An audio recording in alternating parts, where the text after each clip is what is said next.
Apparemment, vous êtes avec la manifestation là. Qu'est-ce que c'est que ce cirque?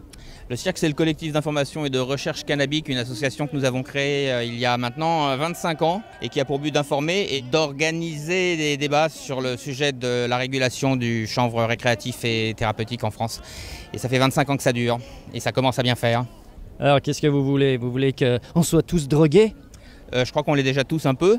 L'usage de drogue en général et du chanvre en particulier est un crime, mais qui n'a pas de victime puisque nous sommes tous volontaires. Personne ne nous oblige à prendre un produit. Quel est votre argumentaire pour légaliser le THC? Depuis 25 ans, nous militons pour les libertés individuelles.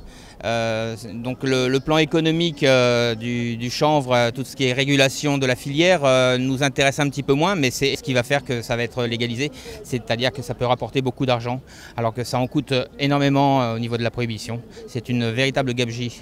Ce qui nous touche aussi particulièrement, c'est le fait que l'État et la société prétendent défendre et essayer de protéger la jeunesse, alors qu'en fait, elle la criminalise à hauteur de 40%, puisqu'il y a quand même 40% des jeunes qui ont déjà usé du cannabis et qui se retrouvent avec le statut de délinquant ou de criminel en rentrant dans l'âge adulte. Alors prétendre défendre la jeunesse en la criminalisant, c'est un petit peu paradoxal. Vous pensez que c'est un des éléments qui font qu'il y a défiance de plus en plus envers l'État et les institutions?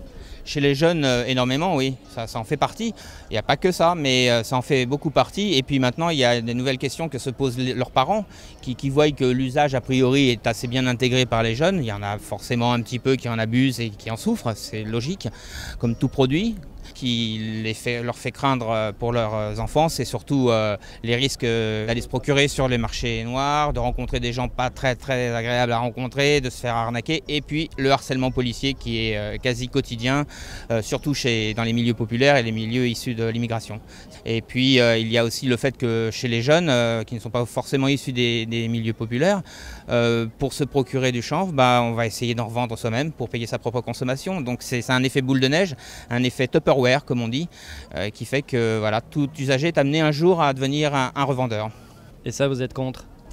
Non, c'est pas qu'on est contre, on n'est ni pour ni contre, c'est un fait qui pourrait être largement évité s'il y avait une filière organisée avec des cannabistros, avec des licences accordées à des distributeurs, à des producteurs, où on puisse produire en protégeant la biodiversité avec les campagnes françaises, avec les paysans qui sont déjà très nombreux à le faire de façon anonyme, qui aimeraient bien peut-être préféreraient plutôt payer des taxes que d'avoir le risque à la fois de se faire emmerder par la justice, par la police, et puis par des réseaux criminels qui viennent de temps en temps les piller, qui viennent de temps en temps les menacer avec des fusils, avec des armes pour leur voler leur récolte et les menacer et leur dire de plutôt travailler pour eux plutôt que rester indépendants. Ce qui fait qu'on est en train d'assister petit à petit à une mafiosisation, je ne sais pas si on peut dire ça, des cannabiculteurs, ce qui est dramatique.